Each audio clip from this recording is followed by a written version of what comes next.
For some time, I've been contemplating the peculiar situation that existed in Egypt at the beginning of the Christian era.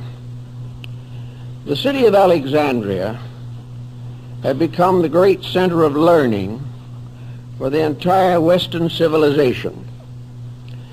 Alexandria had been founded in the time of Alexander the Great and was under the domination of the Greek pharaohs, the Ptolemies. And this domination continued until the death of Cleopatra, and then Rome took over. But the tremendous interest in Alexandria developed around the almost incomparable amassment of knowledge that was assembled there. Practically every field of human research was developed, unfolded, and progressed within the Alexandrian atmosphere. Alexandria was a city on the caravan routes. East and West mingled there. The Oriental doctrines and the Greco-Latin doctrines mingled together in a very strange confusion. After the rise of Christianity, both the Christian faith and Judaism had strong holdings in Alexandria. And it is safe to say that the composite there was made up of at least a dozen or 20 of the great religions and philosophies of antiquity. It was an amazing and unique center of learning. There was one other important factor in the Alexandrian complex, and that was the great structure of libraries. The Alexandrian libraries were the most famous in antiquity and probably the largest ever assembled in ancient times. The Serapeum and the Brachium contained together over 1 million manuscripts, tablets, and papyri containing the wisdom of the ancient world. When these libraries were ruthlessly destroyed, humanity was deprived of perhaps more knowledge than we will ever realize or appreciate. The destruction of these libraries also closed off our knowledge of the source of Alexandrian wisdom. It is quite possible that many ideas, beliefs, and doctrines which we now believe were invented in Alexandria were actually derived from the great research libraries, and therefore had a solid substance, but the substance has vanished and only legends and fables remain. It is interesting, for example, to realize that the first and major interpreter of the fables of Aesop lived in Alexandria. Also, we learn that from Hero, one of the custodians of knowledge in that time, the Alexandrians invented the first slot machine. They did not spread out candies, bars, or cigarettes. Believe it or not, by putting a coin in a small slot, you received a sprinkle of holy water. But our modern slot machine is based upon the Alexandrian model. Everywhere we find them, in herbalism, in medicine, in philosophy, in art, literature, poetry, these mysterious people that occupied this great Egyptian area were almost universally learned. We know, for example, that the entire structure of Hermetic thinking and the story of Hermes Trismegistus arose in Alexandria. And we also know that the Alexandrians must have had a considerable sense of prophecy. It was there also that the Sibylline books developed that prophesied the future of the world. It was Ptolemy of Alexandria that gave the world astronomy and very largely contributed to the rise of astrology. There were zoological gardens. There were ponds for fish. There were reserves to protect animals. There was just about anything and everything you can think of. And not far outside of the boundaries of Alexandria stood the great group of pyramids, which have remained to this time the wonders of the world. Very little is actually known about the pyramids. Contemporary records are very scanty. They are mentioned by Herodotus in the 5th century BC. But for the most part, no one has had an interest deep enough to attempt to investigate the circumstances surrounding the building of these great monuments. To this day, we really do not know why they were built, when they were built, and how it has happened that they have continued to intrigue human thinking for so long a period of time. Perhaps the most simple beginning for the search for pyramids is to realize that the pyramid builders represent a period in the development of human society. Pyramids were built in many different places. Probably one of the most interesting groups right here on the Western Hemisphere, the pyramid towers and temples of the Aztec and Maya culture. A few years ago, enormous pyramids were discovered in central China. And we know that the ziggurats of Babylon and Chaldea were all part of this great pyramid building scheme of things. The shape of the pyramid changed considerably in the course of time. In the beginning, it was a mound, and the very earliest examples still had the mound form, and these are still found in the great monuments in Java, the Borobudur, which is probably one of the most powerful and fascinating religious monuments now surviving, the Shwe Dagon in Rangoon, the great cities of the Khmer culture of Indochina, Cambodia, and Laos. All of these have pyramid structures peculiar to them. Pyramids appear, foreshortened or otherwise, also in graphic art. And among the mandalas of Tibet, Mongolia, Bhutan, Korea, China, and Japan, the pyramid design occurs frequently and represents a basis of a great meditation picture. This has led some scholars to assume that the pyramids were meditation symbols, that they were created for the purpose of reminding the individual that there was a mysterious reality underlying all the temporal and changeable patterns of mankind. In the Asclepian dialogue, Hermes describes the fact that in a sense these buildings were memorials to the divine power. They bore witness to those times and those thoughts when the gods walked with men. They became part of a traditional heritage. And if we study Neoplatonism, we will come to the conclusion that the gods who walked with men were actually the gods in men, that it was a divine level of insight which resulted in the great architectural feedback which we know as the pyramids. Actually, the circumstances around them challenge our imagination. We know that whoever built the Great Pyramid of Giza was well acquainted with astronomy, that he had a very complete knowledge of the solar system and all of the wonders of the cosmic plan as revealed through the bodies and objects moving in the heavens. He knew the distances between the Earth and the other planets of the solar system. He knew the precession of the equinoxes. He realized the importance of the star groups.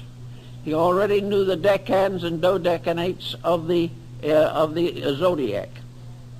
These things just do not fit into the general concept that we have of the state of the world when the pyramid was presumed to have been built. The only possible answer is, on this level, that at the time the pyramid builders labored, they had a knowledge among themselves that had not been distributed to the people. Even the rulers did not possess this knowledge. And that there was a cult or sect of architects and artificers, the builders of monuments, who knew the proportions and mathematics and had deeply imbibed from the wisdom of Pythagoras and Euclid. But even this isn't a complete explanation, for it is almost impossible to determine how this tremendous job was done. The idea that we have is far too trite. They thought that perhaps they were simply built as a result of slave labor in Egypt will not hold water. It is simply not sufficient. The amount of work that is involved in those monuments simply transcends imagination. Also, they require a skill and a group of instrumental aids, which we do not believe that antiquity possessed. So a great many persons long ago in Alexandria, and more recently right here now, have fallen back upon this supernatural hypothesis. When we can't imagine how a thing was done, we begin to believe that it must have been done by magic or some supernatural power or force. The Chinese have long believed that their Great Wall was built by the gods. They did not believe that any human being could build it. And it is only natural when we come into the presence of something that transcends our own abilities that we begin to wonder whether some strange esoteric means was involved, as in the case of the statues on Easter Island and many other such unsolved mysteries of antiquity. To fall back upon this supernatural theory is comforting to a degree, but it can lead us into serious complications, because we know that the Egyptians and other nations of that period were esotericists. We know that they had a knowledge of natural law far ahead of their time, and they had a responsibility for the use of natural law far ahead of our time. These people had a deep appreciation for the immensity and integrity of the universal plan. They had already discovered thousands of years ago that you cannot break natural law without suffering. They had never developed that strange type of egotism which impels us often to assume that God is depending upon us to take care of his purposes and plans. They did not think this. They realized or believed that they were the servants of an infinite reality. Now, in the development of Neo-Alexandrian mysticism, we have an interesting point that is brought out by Plotinus and Proclus, namely that mysticism, which is an internalization of faculties and which releases certain esoteric forces within the person, very often, in fact almost always, also gives rise to a less fortunate situation, and that is psychic phenomena. The mystic is more inclined than anyone else to believe in the psychic factors of life. And because these are inconstant, and because most of them arise within the imagination of individuals, psychism leads to difficulties, even while mysticism leads to spiritual attainment. They are not the same thing. The pyramid, as it stands today, there is, of course, the largest and most important of several groups of similar buildings scattered around through Egypt and other parts of North Africa. For all intent and purposes, we are told that at the year 820 A.D., the Caliph al-Ma'mun of Baghdad brought a large number of workmen to Egypt to explore the Great Pyramid. The reason he did this was because there was a legend to the effect that the pyramid had been built by mysterious giants called the Shaddai, that they had buried within the pyramid a great treasure and had guarded it with demons and monsters and all kinds of supernatural forces. Al-Mamun wanted to study this for himself, and he also was very anxious to get hold of that treasure, which was presumably somewhere within the pyramid. In order to gain his end, this son of the faithful brought with him workmen from Baghdad. These workmen were good Muslims and were also honest and faithful servants of the Caliph. But likewise, they had been induced to hope that were the treasure found, they would benefit also. In fact, they had been assured that such would be the case. And one day, in the early 9th century, the Caliph Al-Mamun stood at the face and base of the Great Pyramid. It was one shining surface.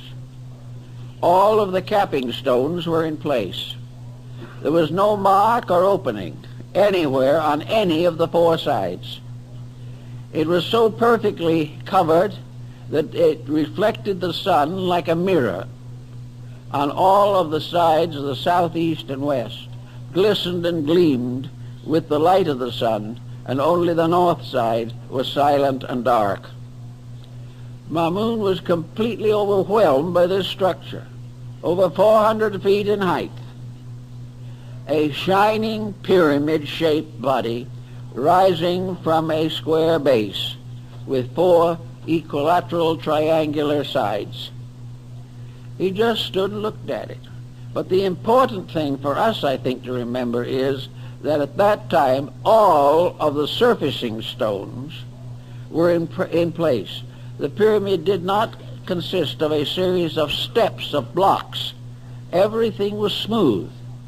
Each level had been cased and surfaced with properly cut stones, so perfectly trued that it was not possible to insert a knife blade in the space between them.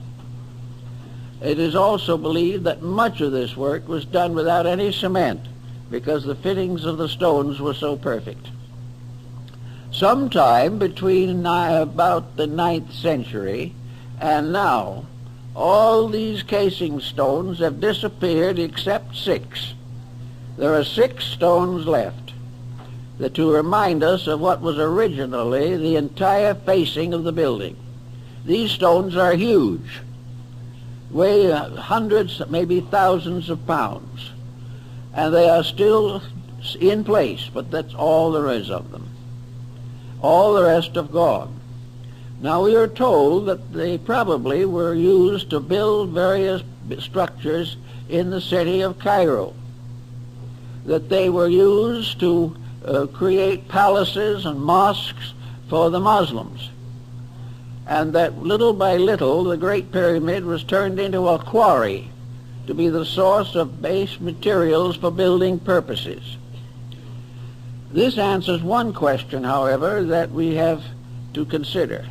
There are some marks on the sides of the pyramid, considerable distance from the ground, which have been believed to mark water erosion, and the idea that the pyramid was at some time or other submerged up at least 2/3 of the way.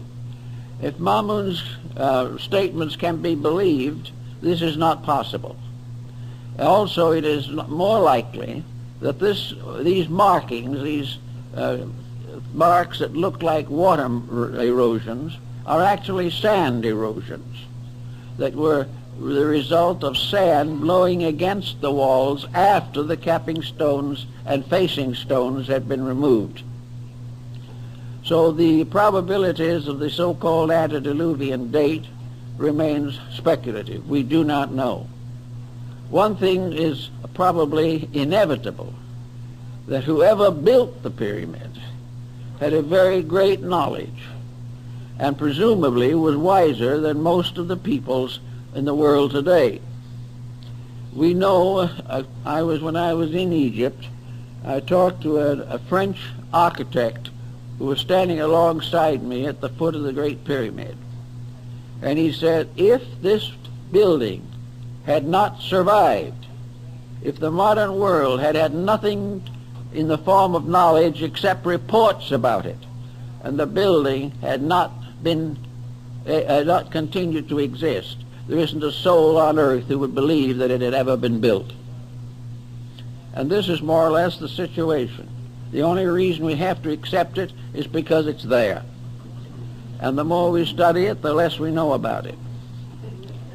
Now, the modern researchers have found in the pressure spaces above the king's chamber some markings which are assumed to be part of the inscription of the Pharaoh Cheops, this cartouche of Cheops. But when you see the cartouche photographed, it's hard to get to look at the actual one. The condition is so dim and so faint that there may be very grave doubt as to whether Cheops had anything to do with it at all. In the first place, a proud pharaoh wishing to mark a building as a proof of his own skills would not have placed those inscriptions in a position where they could never be read, never could be seen, and in the process of completing the building were most of them mutilated or completely obliterated. Therefore, it is not at all likely that the proud pharaoh put something in those chambers that could not be found for thousands of years, and then only by accident. Most of the Egyptian monuments are clearly marked with the cartouches of their originators. Some of them also have taken off an earlier cartouche and put their own in its place, the cartouche being an oval lozenger containing the name of the pharaoh. So the Cheops theory is pretty weak, although it is still clung to for lack of a better one. And I think the real thing we have to go into in studying this is to find out, if we can, what the actual meaning of the building is, why it was put where it is, why other buildings and the Sphinx are in the same and particular relationship to each other.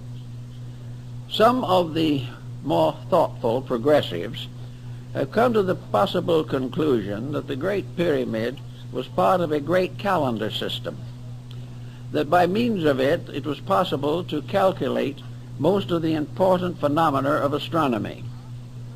The ancients did not have telescopes as we know them, but they did have ways of calculating mathematically the various positions of planets and the precession of the equinoxes.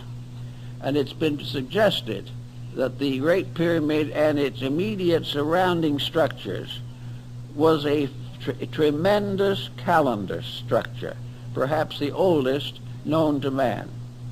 This is not unreasonable if we think about it. We know that one of the pyramids in Yucatan, in Chichen Itza, was an observatory, the parts of which still remain, and we know that it was an observatory. There are also other indications. The great ziggurats of Babylonia and Chaldea were towers for stargazing. They were where the ancient Chaldeans studied the heavens year after year, century after century, and according to Budge of the British Museum, many of these studies and calculations were carried out for 10 or 20,000 years. One thing that comes to mind then in connection with this whole situation is that we may have to revise our understanding of what antiquity was like. Perhaps we cannot assume that we have gradually arisen from a completely barbarian state, and that in a few thousand years behind our present culture there was nothing but a colossal ignorance. This concept will not hold. Somewhere along the way there were tremendous minds, a great body of knowledge that was capable of planning and executing unbelievable works of skill, beauty, and wisdom.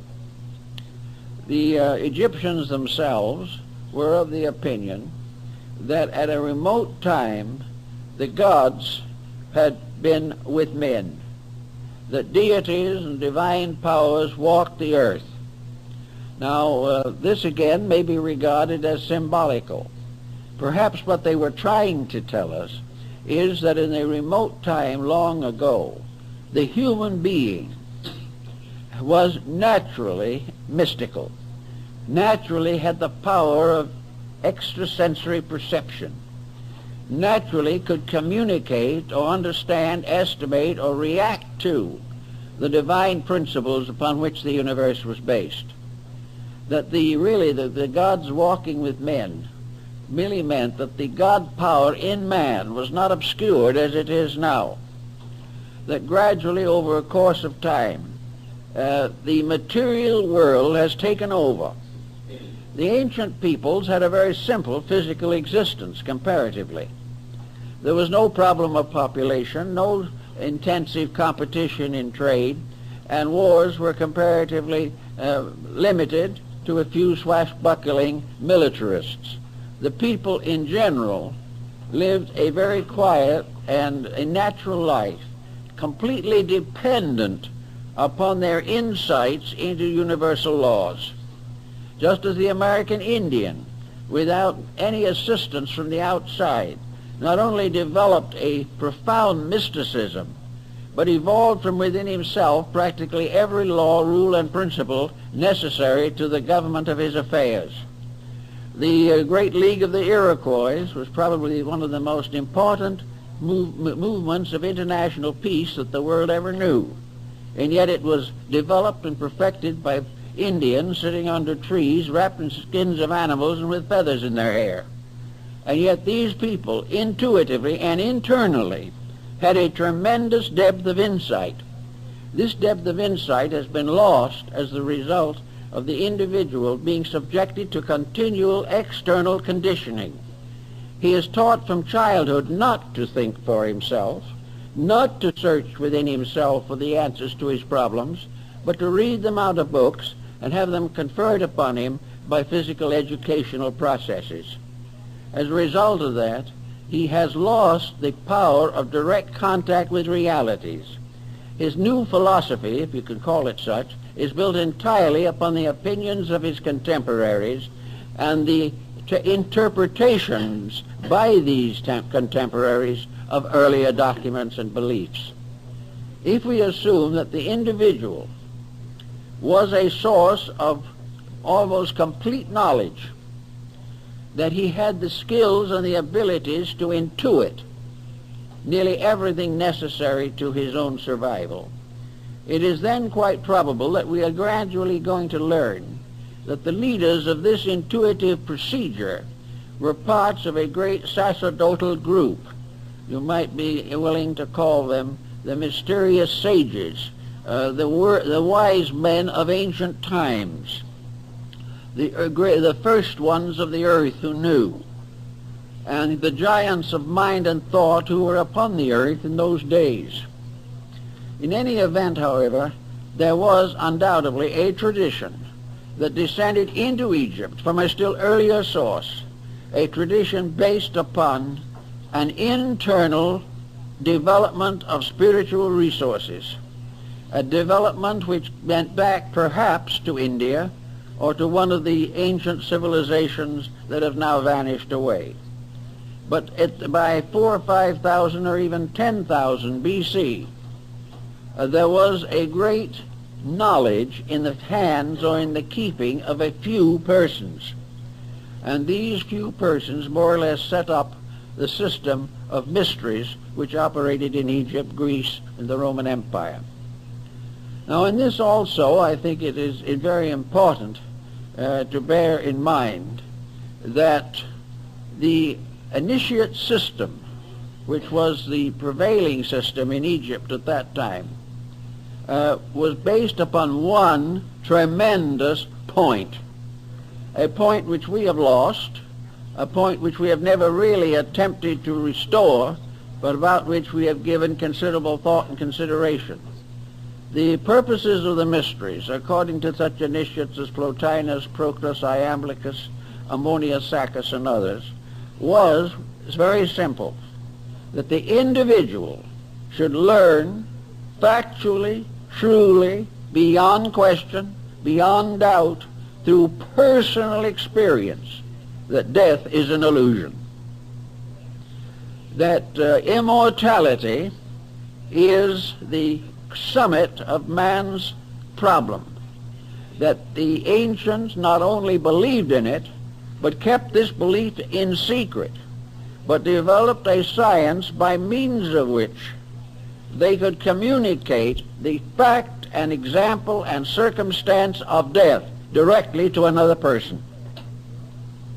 In other words, the initiates of the mysteries, according to the old concepts, were persons who had lived, died, and been born again in this world. In order to accomplish this, there was an elaborate ritual system, because upon the concept of immortality was built the entire problem of an enduring material culture in this world. If immortality was demonstrable, beyond question, not the result of communication, not because certain famous person had believed it, not because we wanted to believe it, or because it was written in sacred books, or anything of that nature, but because the individual who believed it had died, passed through the experience, and come back to life. This was the burden of the mystery system, was to prove conclusively that death was not the end of anything. Cicero marks this in his discussion of his relationships with life. Marcus Aurelius refers to it. But he refers to it, as they all did, as something known, not something believed. Something that could not be denied because it had been an actual experience in the life of the believer. Thus, in the mystery system, in the Egyptian, which we are interested in the moment particularly, the Book of the Dead, which is a misnomer, part of the same type of misnomer that afflicts us in many other ways. The Book of the Dead, so called, the Egyptian name for which was not the Book of the Dead, but the Book of the Coming Forth by Day and of the Opening of the Mouth. This was the famous name in ancient times for such great papyri as are in the Museum of the British Museum, of the Papyrus of Ani and the Papyrus of Hanufa. These were great examples of the dead coming back to life through the mysteries. Therefore, the ancient philosophy of life was built upon an eternality of life. It was built upon the fact that the individual was for everlastingness, that he would go on. There was no end to him. There was no one converting people to this. There was no one preaching it or teaching it. In the mysteries, the candidate went through it himself as an actual fact. And as Apuleius tells us in the Metamorphosis, the initiate in the temple tread upon the threshold of Persephone, that is the underworld, and beheld the spirits. He went into the realm of death and returned again. Eugene O'Neill's play, Lazarus Laughed, is built upon this theme and is derived very largely from the ancient teachings. In the play, Lazarus, as had been raised from the dead by Christ, lived on for a time and was finally persecuted in Rome by the Emperor Caligula. And finally Caligula threatened Lazarus with death, and Lazarus laughed at him. The man who had died laughed at the man who thought he could kill anything. And this was the burden of the mystery, that the individual who knew, not because he could believe or have faith, but because through the rites, ceremonies, and esoteric practices of the temple, he lived through it and came through alive, and came out of darkness into light, knew as a certainty beyond question that there was no death. Now, we don't realize perhaps how important this point would be in the modeling of civilization. We do not realize how oppressive the concept of death is, and how the punishments of the dead in the theological systems, how they may torture or terrify the person.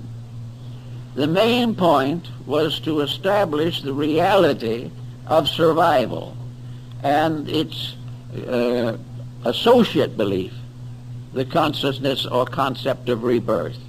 Rebirth was simply immortality, spaced out. It was a part of the everlasting, ever-livingness of everything that exists. The ancients, therefore, had very little fear of death, and something of the form of a mystical experience of this probably influenced the Christian martyrs in the Circus Maximus in Rome, when they died for their faith. There was something about it all that transformed a life of fear into a life of certainty. It also removed the dynamic importance of material existence and represented it in this world as merely the antechamber to eternity itself.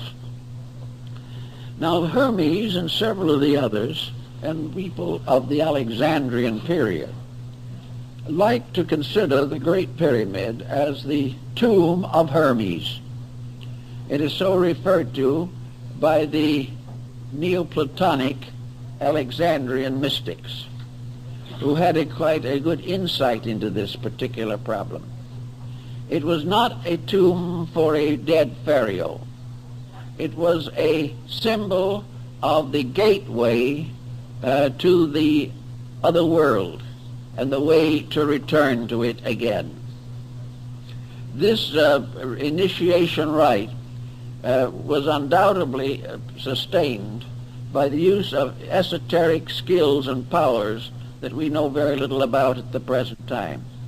But it was believed that it was the tomb of wisdom, the house of the hidden places, the mysterious structure, which in a sense was a monument to eternity, standing upon the earth, pointing upward with a continuing point, so that everything below verged toward the top. And it was like a finger reaching up into immortality. The word pyramid itself is derived from pyr, meaning fire. Therefore, the building was flame-shaped. And in the times when the stones were all in place, it glistened like a glowing flame with its mysterious point upward. Also, it was a marker. In the Bible, it is probably the monument that was set up in Egypt, according to the Old Testament. In any event, the Neoplatonists and those of that period thought of it, likened it to a house of the second birth, the house where the individual who was born first into this world learned the mystery of it. And I believe it was Porphyry, may have been Plotinus, who said on one occasion that in human life, birth physically was the human being coming out of the womb into a body, and that this body itself became the womb of the second birth. For the individual retaining enlightenment transcended the limitation of body, and those who did not achieve this were born out of body into an unembodied state at the end of life, so that this pattern was regarded as part of the mystery ritual. Another interesting example of this particular type of thought is to be found in Judo in Japan. Judo and many other of the self-defensive arts of the Orient are concerned with a peculiar kind of courage, a courage which must be completely free from anxiety and fear. If the fear exists, the individual is weakened by the rise of a terror within himself, and therefore usually comes to disaster in his own day and in his own way. So in judo, before the artist achieves the highest grades of the art, he must be killed. His teacher kills him. His teacher performs certain structural pressures upon the body that stop the heart. And the heart is allowed to be stopped for a certain number of seconds, or early 1 or 2 minutes. Then the master resuscitates the disciple by pressure upon other parts of the body, according to the higher grades of judo. And in this case, the person who has been killed lives again, remembers and knows what happened to him, and realizes that his fear of death was ungrounded, that the fear of transition, which might make him a coward in this world, was simply an illusion of his own mind, that actually transition was just as normal, natural, and reasonable as any other aspect of life, and that there was no interruption. The individual never ceased to be an immortal being, whether in body or out of it. Now, the Egyptians apparently built on this very, very strongly. So did the Hindus. They felt or realized the tremendous significance of this realization that there was no termination, that there was no end, that the labors of a life were never lost, and that the achievements of a life were forever necessary, that the individual who had an idea that his virtues might go to oblivion with him was wrong, and the one who believed that his vices would go to oblivion with him, he also is wrong. There is an interruption of place, but not of state. There is an interruption in the sequence of relationships between the individual and the material body, but no interruption in the continuity of the life within that body. Thus, materialism, which has become more or less prevalent in our time, can be held responsible for a very large amount of the unfortunate pressure that bothers us today. Materialism sustains crime, helps to build a constant fear, makes the individual highly materialistic because he knows no other outlet, helps to build a constant fear, makes the individual highly materialistic because he knows no other outlet, and little by little the world comes to be afraid of life, afraid of the existence of which, in which it passes its days here in the world. Asclepius and Hermes in the dialogue pointed out that the time would come when Egypt, which of course was a symbol of the whole world, would forget its gods, that it would deteriorate, that it would depart from heaven, that it would build false images, false goals, and false purposes to justify its own errors, that it would go into a state of conflict with all other things, that it would waste the values of the earth. He points out definitely that the earth would be impoverished, the soil would be impoverished, that the humanity living would have no conception of its responsibilities, but would live for pleasure and profit alone. And as this happened, gradually the planet would become a desert, that everything that was useful would no longer be able to function or manifest itself. But that in spite of this, that something inside of the human being could not die. This eternal life that was recognized in the great mystery system went on. And also in the course of time, the life within the individual would revolt against the misconduct of his mind, emotions, and body. And when the great tragedy revealed itself to be the result of human selfishness, cupidity, and ignorance, the humanity would then go back to the gods, go back to the divine principle within himself, and create a new world emerging out of his own repentance, out of his own realization of his mistake, out of his own fear, perhaps, of the final destruction of himself and everything that exists. But nothing will be destroyed. It is all part of the illusion. It is an illusion which continues until the human being makes peace with universal law. When the human being accepts the governorship of the great values of life, he is then no longer subject to the infirmities of the flesh. If you look at the various sacred buildings of the world, you will notice that nearly all of them are symbols of aspiration and ascent. And for this we have to go back to the very primitive form of astronomy.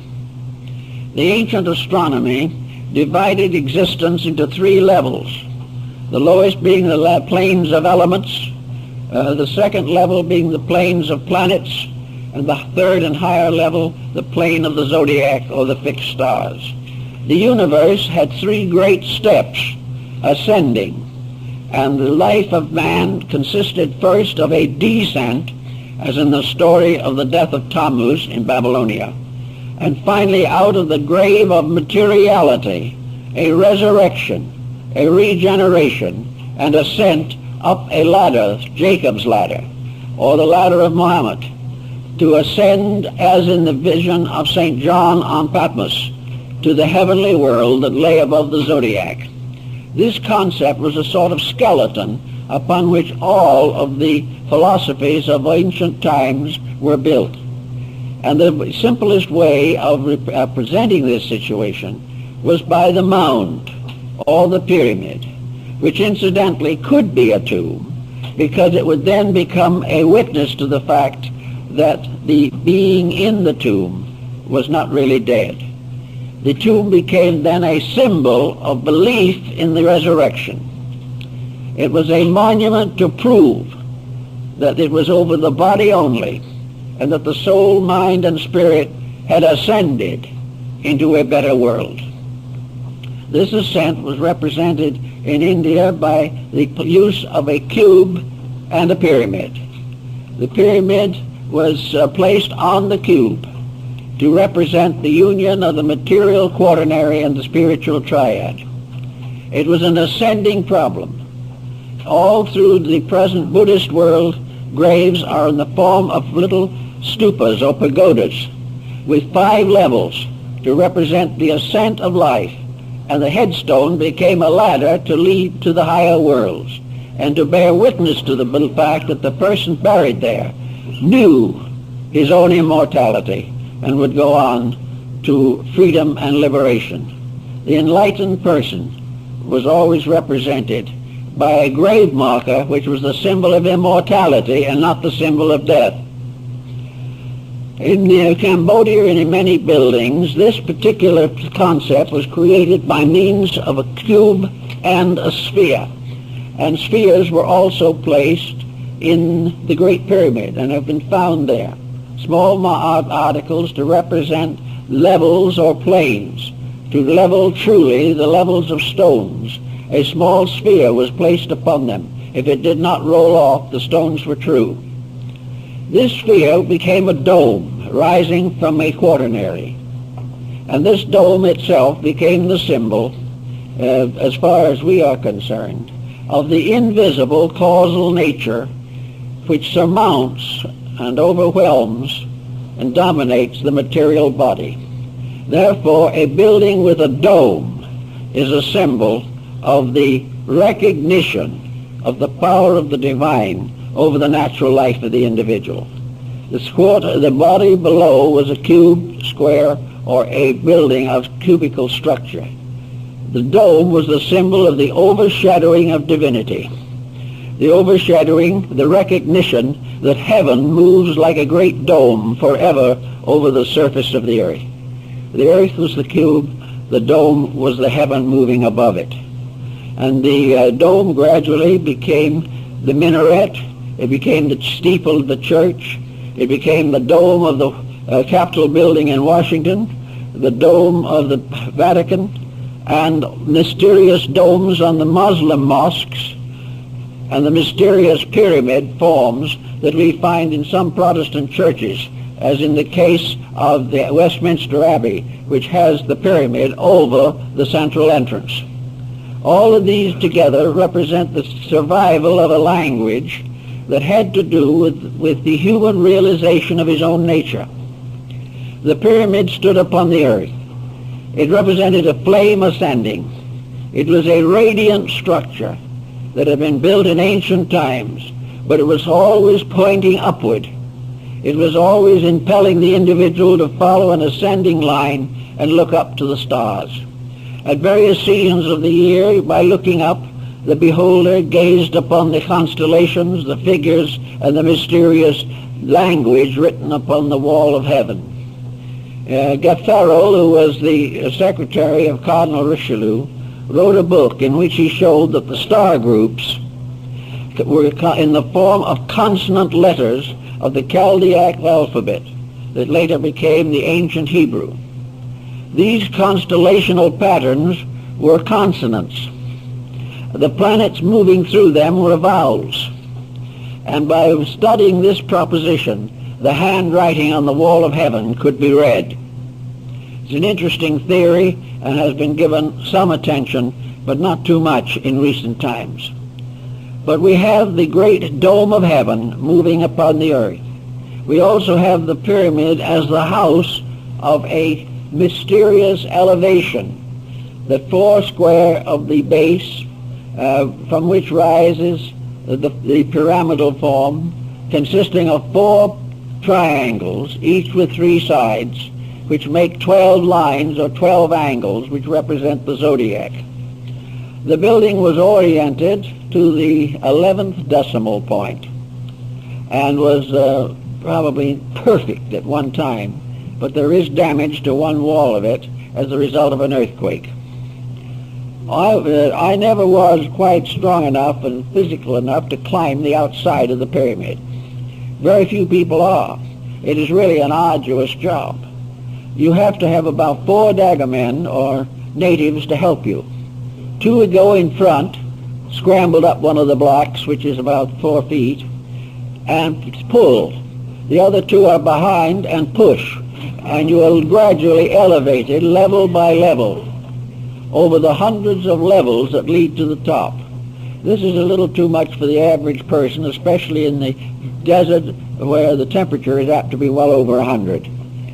But I did go through all of the interior rooms, the King's Chamber and the Queen's Chamber, and as far as we could get in the grand passageways leading downward.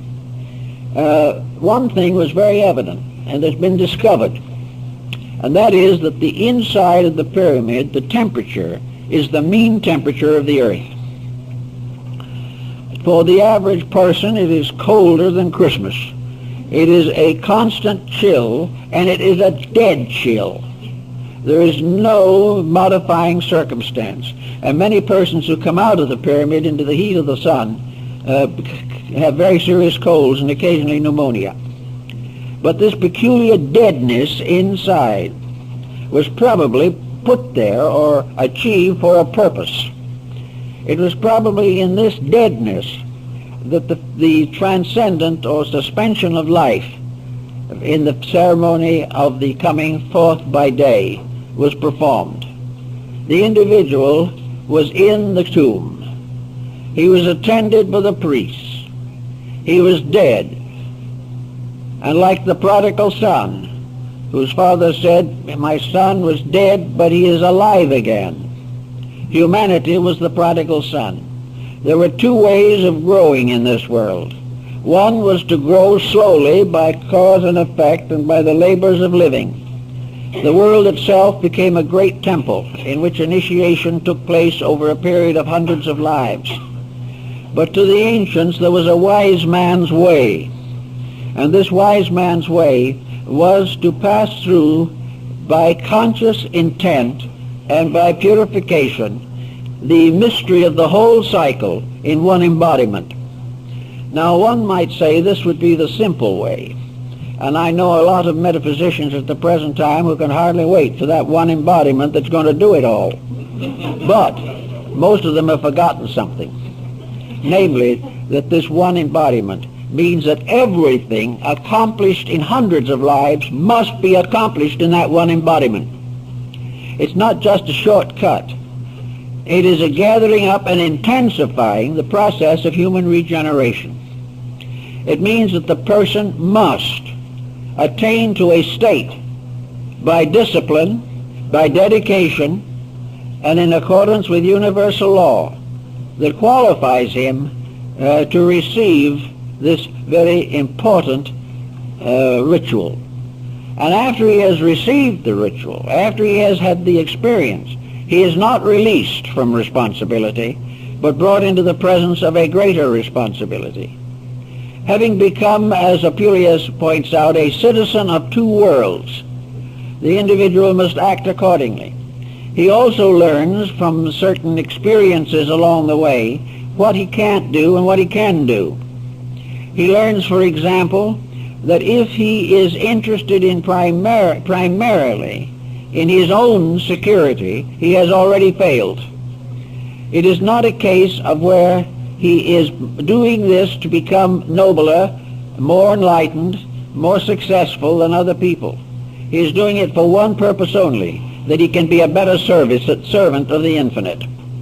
The ritual produces dedicated disciples of wisdom, not satisfied people who sit back and try to nurse their own intelligence.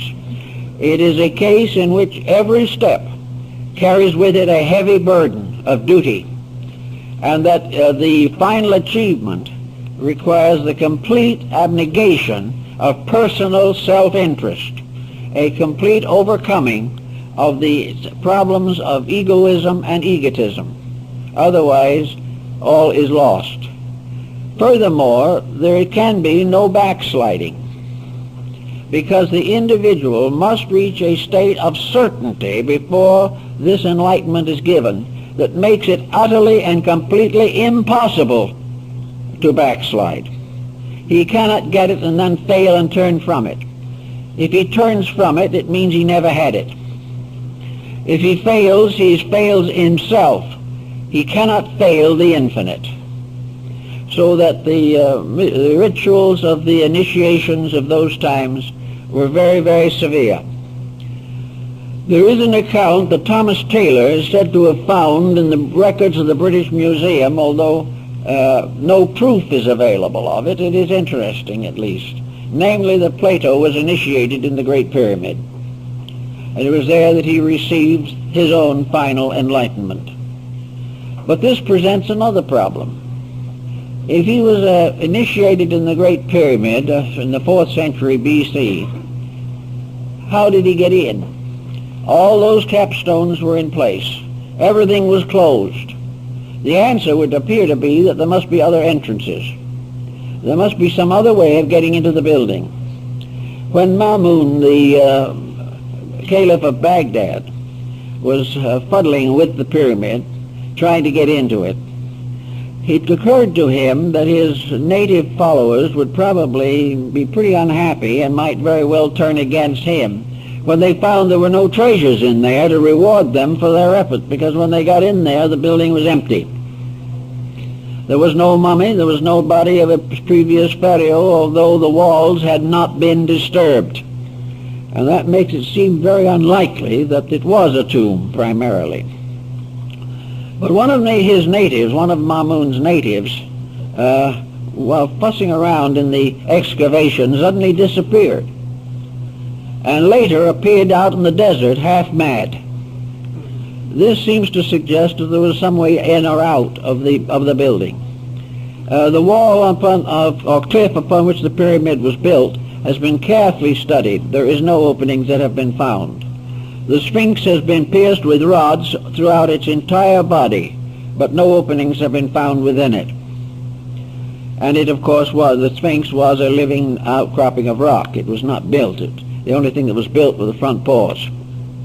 In other words, if it was true, did the initiation ceremony take place when the person was voluntarily out of the physical body? The ancient priests were able to function out of the body. This there can be no reasonable doubt. and it is also mentioned in a number of early Christian reports. Namely, that it was that it was possible for the invisible bodies of the individual to be separated from the visible without a loss of consciousness or a loss of intelligence, and that the invisible body could travel to distant places and could have various experiences. And many people believe this is a comparatively common happening in sleep, that the individual is not actually asleep spiritually, only physically, and that the superphysical vehicles are just as busy while he's asleep as when he is awake. But regardless of this particular point, it is possible that the initiations of the pyramid were given while the candidate was out of the physical body. If so, then there would be no problem of the difficulty of getting into the building. The superphysical vehicles could go through very easily. Another problem that arises in connection with the pyramid project is something that is coming along now, namely that the pyramid was some kind of a vibratory structure, radiating energy and having some strange virtue in itself, and that meditation upon the pyramidal shape produces certain changes in the human consciousness. The particular shape, angle, and tip of the pyramid, its proportions and so forth, having very definite significance. Now, this point is not original now. It is referred to in very ancient times, for it was believed and taught that in Egypt, as earlier than Pythagoras of Samos, that is the 6th century B.C., the Egyptians represented their deities by symmetrical geometric solids, and that in the temples, the 5 perfect solids were used to represent the principal deities, that each of them with a different shape, a different proportion, and a different arrangement represented one of the deities, and that, most important of all, the contemplation of these forms had meaning, that the contemplation of the symmetric solids could heal disease, could expand consciousness, could relieve the mind of distress, and could calm the emotions. Each of these forms, then, was, in a sense, therapeutic, because perfect harmony is always therapeutic. If music as harmony can improve health, then we may say that the harmonic solids are a form of music captured in material like metal, stone, or crystals, and have the same effect as music, color, or any other therapeutic factor. Form and shape exercise a spiritual authority over the individual. Now, this was known to the Chinese, or at least believed by them, and we find traces of this in the I Ching. Most of all, however, we find in the Orient that painting and scenery, beautiful symbolic designs, mandalas, were particularly important in releasing the individual from the negative moods of life, that he was able to contemplate more fully, and by relaxing could take harmony into himself. One of the problems we face today is the constant pressure of inharmony. We live in a world in which very little is the way we wish it was.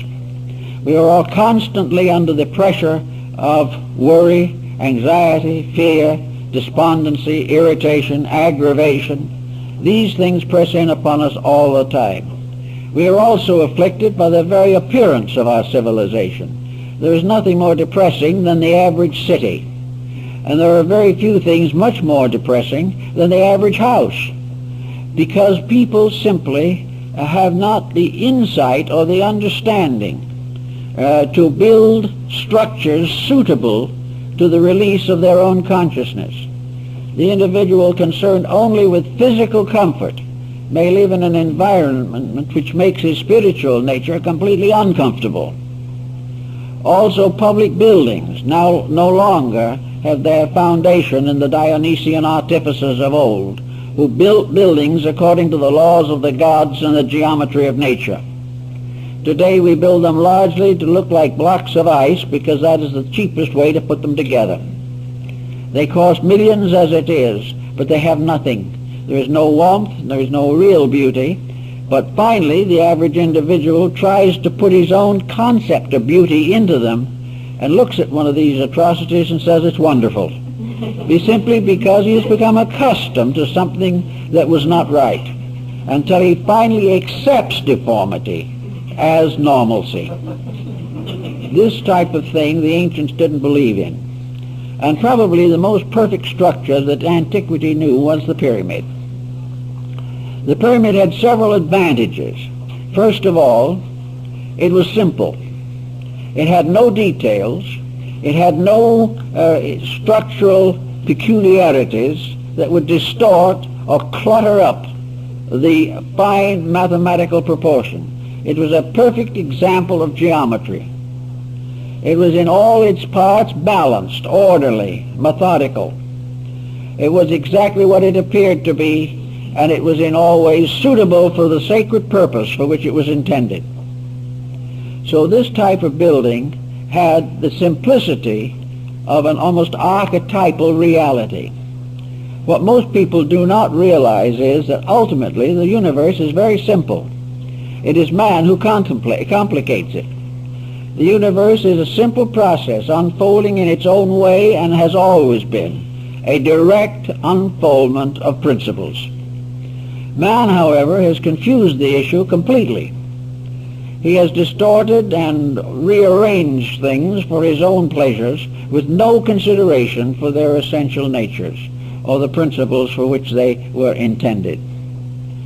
Recently in Java, on Indonesia, a restoration process has been used on the Great Pyramid at Jakarta, known now as the Borobudur. This great Buddhist monument is another one of those mysteries. It is a pyramid.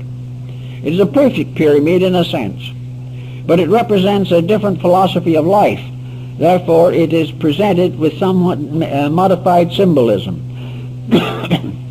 Up to about 25-30 years ago, this great monument, which is probably one of the largest religious structures on earth, was gradually fading away. The rock from which it was composed was weathering out of existence. The lack of adequate foundation was undermining its stability, and suddenly the world decided something should be done about it. So UNESCO started a program for the restoration of the Borobudur. And the job has been very, very well done at expense of many millions of dollars. But this great religious monument now stands as it was originally intended to stand. It is a pyramid that rises up through 7 levels, much like the ziggurat of Babylon and Chaldea. The upper or apex part of the pyramid of the Borobudur was a pagoda-like stupa or a reliquary with 2 rooms in it, which was empty. The restoration of it has never been able to find anything for that empty room. The building builds up to a symbol and then ceases. And this is the same thing that happens in the pyramid. The capstone of the pyramid is missing. The sacred relic that was supposed to be in the capstone or head of the Borobudur is also missing. So that all these things represent a certain unfinishedness. And it reminds us perhaps that in natural law and in the reactions within our own natures, everything that belongs to the material world is unfinished. Existence, mortal existence, is an unfinished business. And it takes place in an unfinished world and challenges everything that lives here with the restrictions of an unfinished realization of truth. Everything is growing, but nothing has completed its growth. Everything is getting better, but nothing in the mortal world has finally achieved the state of being best. Everything we try to do, everything we try to work with, science particularly, should have a complete understanding of the mystery of the missing capstone, because science is worrying over it right at the moment. but on a different level of thought. Everything that science discovers leads somewhere, but when it just about gets to the point where it looks as though it might tell us a great truth, it fades away. All visible things, if you trace them upward to their highest conditions, disappear. All of the intellectual achievements of the individual or of the great system of learning, this ascends from one level of genius to another, but the supreme genius has never been reached. The supreme answer to the problem of life has never been reached. All that we have for these particular conclusions is our own inward realization. So the formula is rather simple. We can build everything on the outside up to a point, but to complete it we must call entirely upon the inside. It is our own inner life that must perfect every structure that is formed in the material world. The answer to everything lies in ourselves. We can read books up to a certain point. We can use laboratory experiments up to a certain point. But somewhere along the line, as the alchemists learned, and they studied from the Alexandrian savants, these alchemists learned that the final ingredient of the transmutation was man himself, the internal part of his own nature. His own soul had to transform base metals into gold. Each individual soul must perfect the structure of his life. Otherwise it will never be perfected. So to account for this, nearly every monument of importance in the world either has the top part missing or a bad scar in it, something imperfect, something that represents a flaw in the original purpose, because the completion of it must always depend upon the consciousness of the person beholding it. Otherwise, the secret cannot be perfected. Another interesting aspect of the pyramid problem has to do with the pattern of the Egyptian temple system. I think there's a good probability that somewhere there was some form of contact between the pyramid and one of the other temples of Egypt. This may have been, however, intentionally closed off at some time. This presents us with a very curious circumstance. The king's chamber in the pyramid, hidden within 200 feet of masonry in all directions, was originally ventilated. 2 air shafts went from the king's chamber in an upright diagonal motion to the surface of the pyramid. But when the capping stones and the casing stones were put in place, those air chambers, those air passageways were sealed off. In other words, they come to the surface but are now covered, or were covered originally, by the casing stones. There was no aperture. They were not ventilated, but they were originally intended for ventilation. The answer seems to be, therefore, that something in there had to be alive and had to have air, although there is no clue to what it might have been. Of course, the present openings have nothing to do with the ancient design of the pyramid. Why, for instance, would it be called the tomb of Hermes? What and who was Hermes? Hermes was the Greek form of the deity Mercury, and the Egyptian form of Mercury and Hermes was Thoth, the god of the writing tablet. Hermes was a symbol of the universal mind, because it was said of him in his own day, whenever that was, because he is probably also a symbol invented by the Alexandrian esotericists. He is not known prior to the rise of Alexandria. What was that? He was the author of 10,000 books, and some of the old stories tell us that he was the author of every book that was ever written in the world. Well, the implication is pretty obvious, namely that he has to represent the power of mind, which is the author of all things. Therefore, Hermes is universal mind.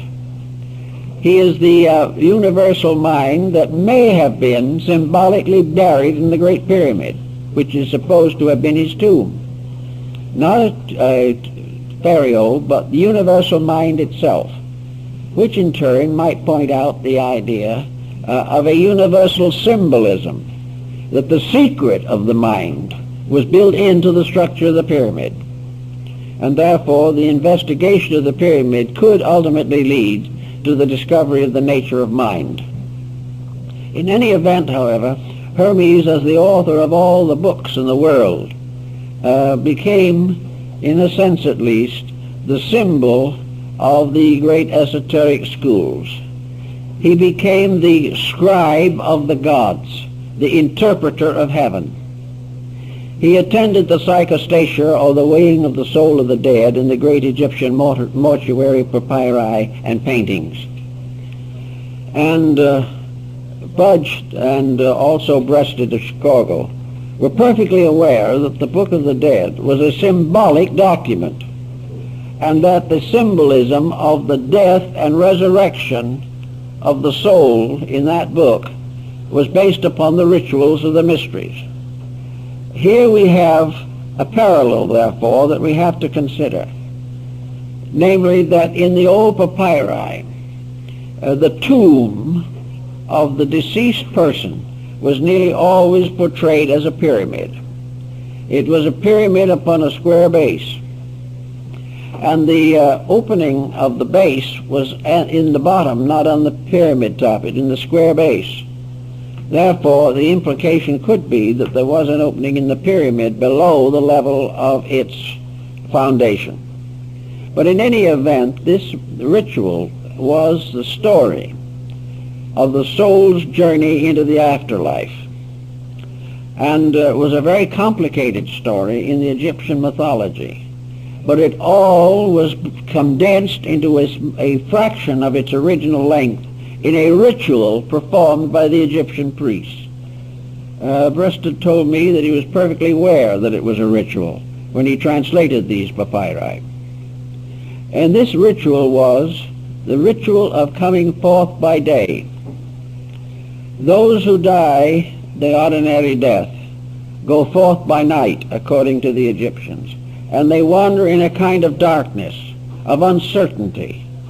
They wander through a universe that is benign, wonderful, loving, but like an infant, they have no memory or no conscious thought of where they're going.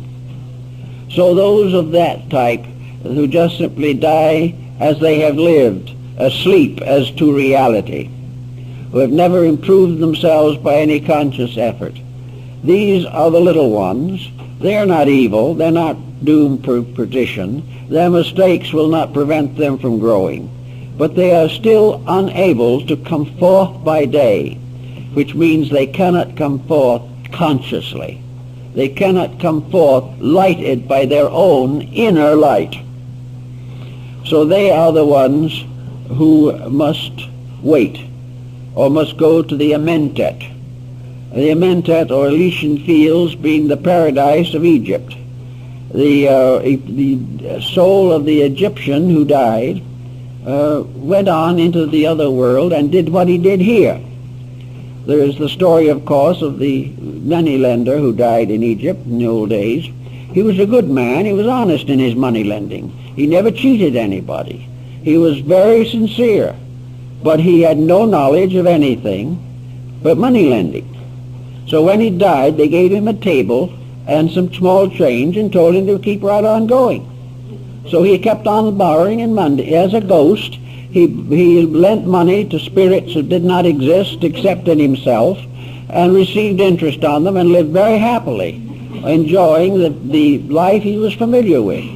And this he would continue to do until he was brought back into embodiment. And then gradually, little by little, he would outgrow it.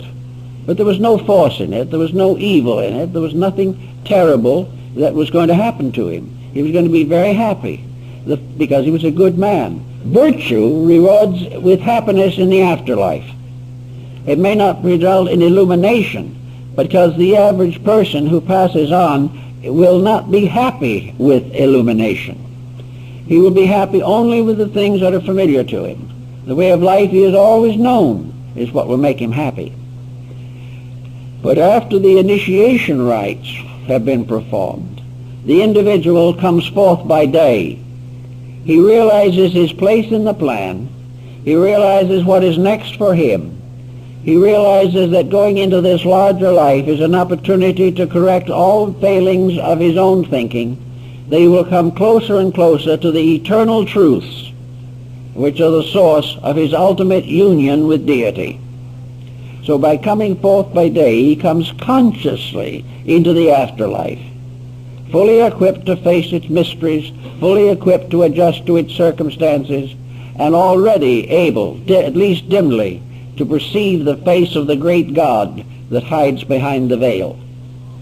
And in Egypt, I think the Egyptians believed that the Great Pyramid was the symbol of the state of consciousness, the state of the internal life of the individual, which in perfect mathematical order and harmony comes forth out of the body in the light and is led by the master of the secret house into the presence of the great gods, where he receives the Kroiksan Sata, the symbol of everlasting life.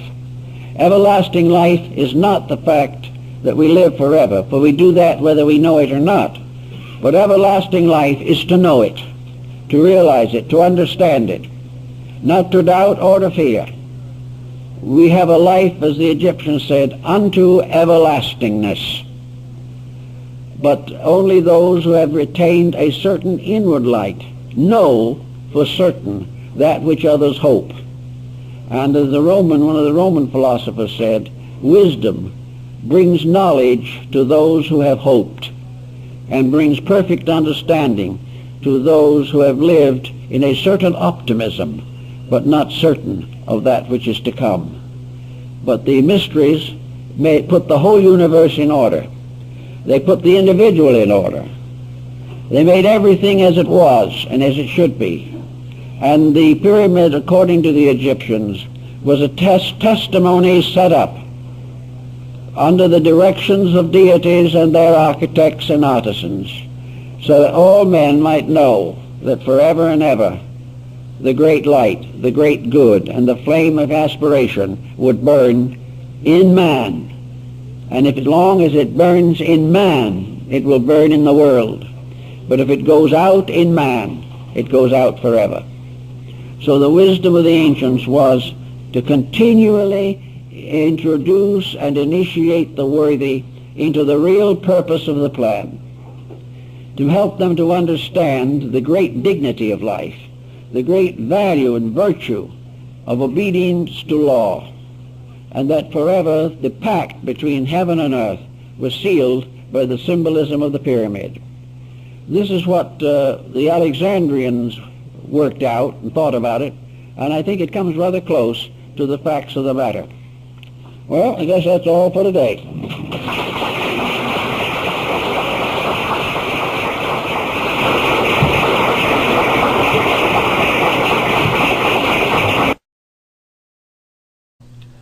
There were zoological gardens. There were ponds for fish. There were reserves to protect animals. There was just about anything and everything you can think of.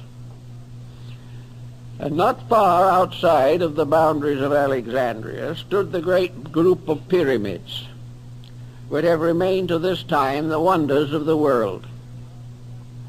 Very little is actually known about the pyramids. Contemporary records are very scanty. They are mentioned by Herodotus in the 5th century BC. But for the most part, no one has had an interest deep enough to attempt to investigate the circumstances surrounding the building of these great monuments. To this day, we really do not know why they were built, when they were built, and how it has happened that they have continued to intrigue human thinking for so long a period of time. Perhaps the most simple beginning for the search for pyramids is to realize that the pyramid builders represent a period in the development of human society. Pyramids were built in many different places. Probably one of the most interesting groups right here on the Western Hemisphere, the pyramid towers and temples of the Aztec and Maya culture. A few years ago, enormous pyramids were discovered in central China. And we know that the ziggurats of Babylon and Chaldea were all part of this great pyramid building scheme of things. The shape of the pyramid changed considerably in the course of time. In the beginning, it was a mound, and the very earliest examples still had the mound form, and these are still found in the great monuments in Java, the Borobudur, which is probably one of the most powerful and fascinating religious monuments now surviving, the Shwe Dagon in Rangoon, the great cities of the Khmer culture of Indochina, Cambodia, and Laos.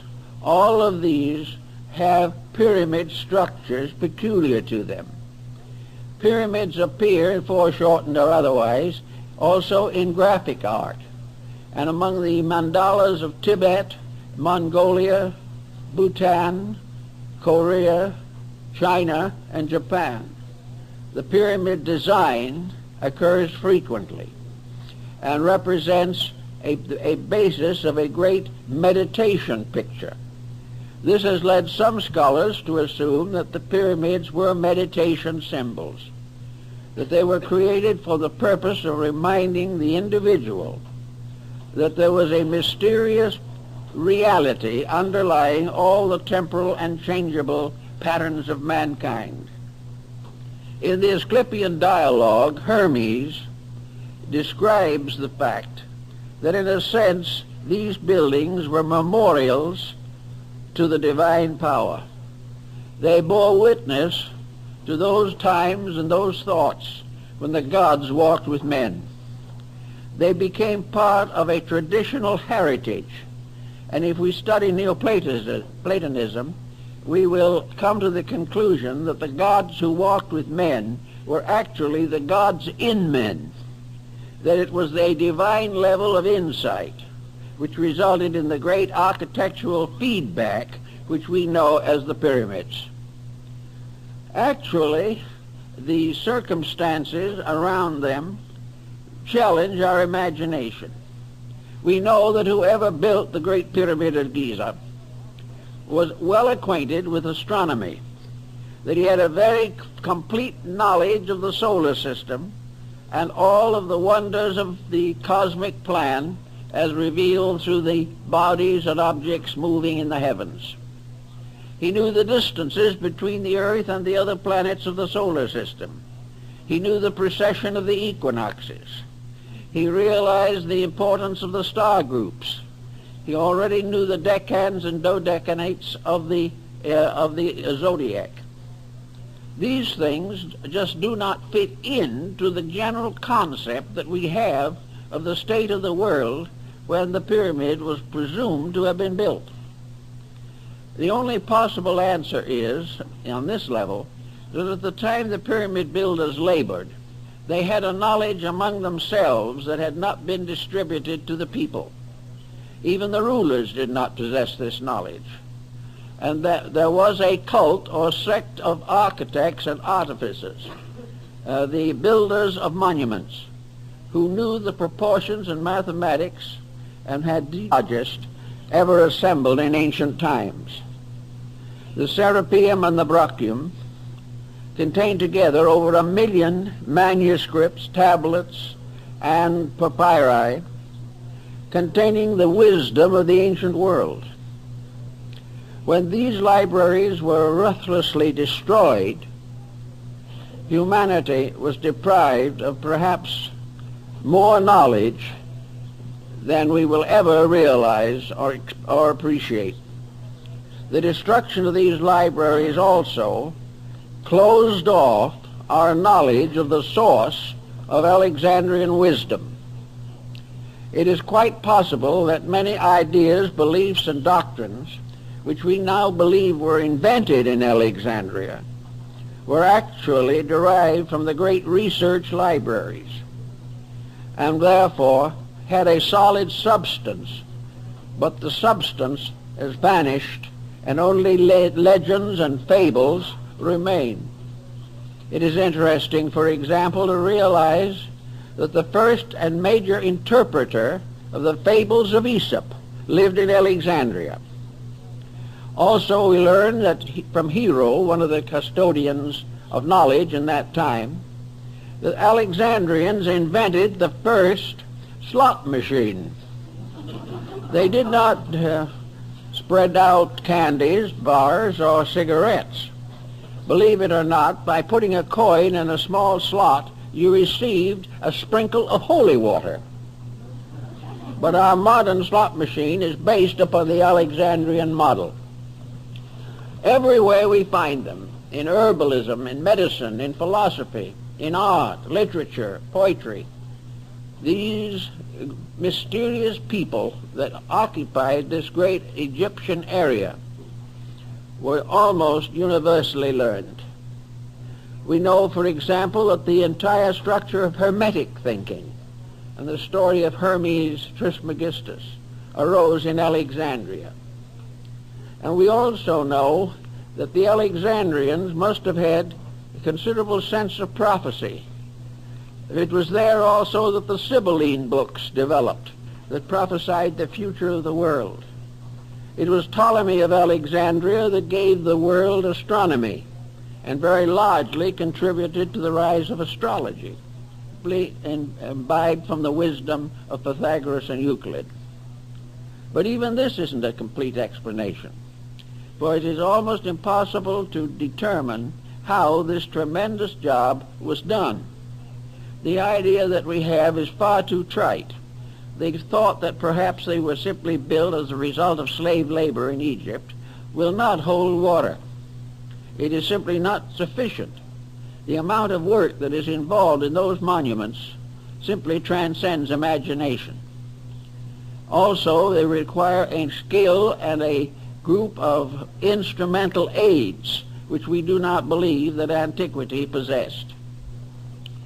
So a great many persons long ago in Alexandria, and more recently right here now, have fallen back upon this supernatural hypothesis. When we can't imagine how a thing was done, we begin to believe that it must have been done by magic or some supernatural power or force. The Chinese have long believed that their Great Wall was built by the gods. They did not believe that any human being could build it. And it is only natural when we come into the presence of something that transcends our own abilities that we begin to wonder whether some strange esoteric means was involved, as in the case of the statues on Easter Island and many other such unsolved mysteries of antiquity. To fall back upon this supernatural theory is comforting to a degree, but it can lead us into serious complications, because we know that the Egyptians and other nations of that period were esotericists. We know that they had a knowledge of natural law far ahead of their time, and they had a responsibility for the use of natural law far ahead of our time. These people had a deep appreciation for the immensity and integrity of the universal plan. They had already discovered thousands of years ago that you cannot break natural law without suffering. They had never developed that strange type of egotism which impels us often to assume that God is depending upon us to take care of his purposes and plans. They did not think this. They realized or believed that they were the servants of an infinite reality.